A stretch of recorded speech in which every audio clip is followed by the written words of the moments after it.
Est-ce que vous aimez mon nouvel uniforme? C'est quelque chose que j'ai depuis plus d'une dizaine d'années et je peux le porter que une semaine par an à peu près. Eh bien aujourd'hui je vais vous parler des inconvénients qui arrivent lorsqu'il y a un vol qui est retardé, mais pas pour les passagers, parce que ça, on sait très bien que ça embête beaucoup de gens, mais pour nous, les membres d'équipage. Tout simplement parce que je me suis retrouvé à passer une nuit ailleurs alors que je devais être à la maison ce soir-là. Soyez les bienvenus à bord. Quand on dit vol annulé, retardé, tout de suite on pense aux inconvénients pour les passagers, puis c'est tout à fait normal, mais nous en tant que membres d'équipage, on est aussi impacté, puisque des fois on va pas pouvoir aller chercher les enfants à l'école, parfois on va manquer des rendez-vous, enfin il faut se passer pas mal de choses. Alors je vais vous raconter ce qui m'est arrivé hier, puisque je faisais 4 vols dans la journée, et puis finalement je suis arrivé seulement à la maison aujourd'hui, à lieu de hier après-midi. Si on ne se connaît pas encore, soyez les bienvenus sur ma chaîne. Mon nom est Victor, je suis chef de cabine pour une compagnie aérienne.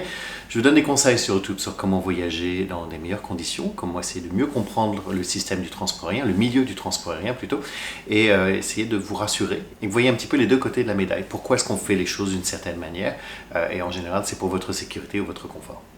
Alors c'est un milieu qui vous intéresse, n'hésitez pas, vous pouvez vous abonner, vous avez un petit bouton rouge qui se trouve sur le côté, vous pouvez également activer la cloche pour être notifié lorsqu'il y a une vidéo, parce que maintenant YouTube ne vous prévient pas forcément lorsque je publie une nouvelle vidéo, à moins d'avoir la cloche d'activer, et puis vous pouvez mettre un pouce vers le haut pour encourager la chaîne à être un petit peu plus visible sur l'algorithme de YouTube.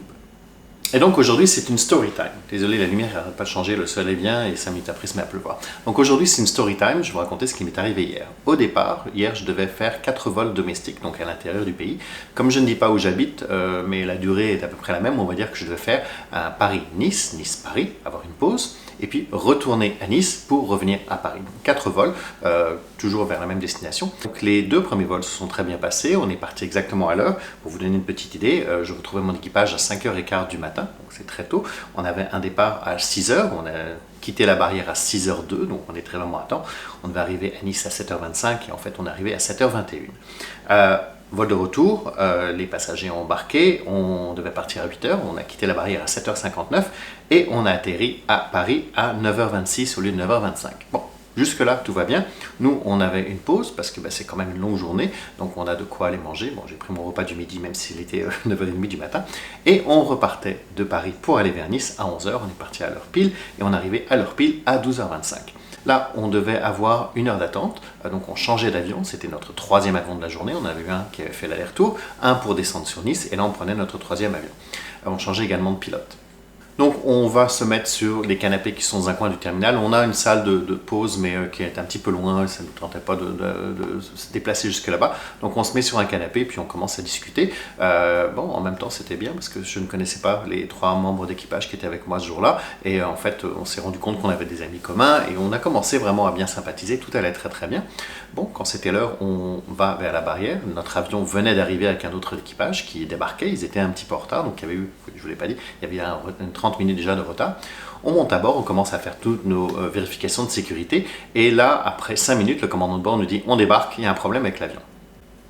Bon, qu'est-ce qui se passe? Alors il m'explique que lorsque l'avion est atterri, c'était pas eux qui étaient les pilotes, ils venaient de monter, eux ils commençaient simplement leur journée, mais les pilotes précédents ont reporté que les freins avaient surchauffé, donc ça doit être vérifié par un ingénieur. On prend nos sacs, on débarque, on arrive à la barrière, et là l'agent au sol nous dit « mais qu'est-ce que vous faites là ?» On dit il y a un problème, alors elle appelle, on dit oh l'ingénieur va régler ça en 5 minutes. Le commandant de bord arrive juste derrière et dit non, ça prendra plus que 5 minutes. Donc ils commencent à tous téléphoner dans tous les sens et puis on nous dit que le prochain vol qui arrive de Paris, c'est nous qui allons opérer cet avion-là, donc on a encore 1 heure d'attente. En attendant, mes collègues vont se retourner sur le canapé. Moi, je reste un petit peu avec l'agent au sol pour essayer de l'aider à rassurer les passagers qui avaient des correspondances. Certains ont décidé de changer de jour de départ. Certains ont vu qu'ils ne pouvaient pas continuer. Enfin bon, on essayait de donner un petit peu des informations telles qu'on pouvait. Le dernier avion, donc on parle du 5e avion, finit par arriver en retard. À ce moment-là, on devait déjà partir à 2h d'après-midi, il était déjà 3h15. Donc on monte à bord de l'avion, on refait une vérification de sécurité, jusque-là il n'y a pas de problème avec l'avion, on embarque les passagers, l'embarquement est presque terminé, on commence vraiment à être en retard, et on nous dit « Attends, il faut que vous attendiez 5 minutes, il y a un autre passager qui va vous joindre, donc gardez la porte ouverte pendant 5 minutes de plus ». Bon, pendant ce temps-là, moi, je vais commencer à parler avec les passagers qui avaient des correspondances et commençaient à être très nerveux. 11 d'entre eux avaient des vols de correspondance vers Singapour. Ensuite, en général, quand vous arrivez à Singapour, très souvent la moitié des passagers continuent vers une autre destination. Donc je vais les voir et je ne peux pas leur dire qu'est-ce qui va se passer avec leur correspondance. Je leur dis, ils vont vous réserver sur un prochain vol parce que là vous allez manquer votre vol, c'est certain. Mais seulement une fois qu'on sera parti. Une fois qu'on est parti de Nice, on sait à quelle heure on est parti, on sait donc à quelle heure on va arriver et là on va pouvoir savoir sur quel vol vous allez être. Mon meilleur conseil pour vous, c'est de télécharger l'application de la compagnie aérienne dès maintenant. Comme ça, dès qu'on va arriver à Paris, vous allumez votre téléphone et vous allez avoir la notification. On va tout de suite vous dire où est-ce que vous allez aller. Vous aurez l'information bien avant moi parce qu'on n'a pas de Wi-Fi sur les vols domestiques, donc je n'aurai pas l'information en cours de vol. Je suis en train de parler avec les passagers, on me dit Victor, il faut que tu reviennes dans le cockpit. Et là, le pilote me dit, vous débarquez parce que toi et ton équipage, vous avez fait trop d'heures aujourd'hui.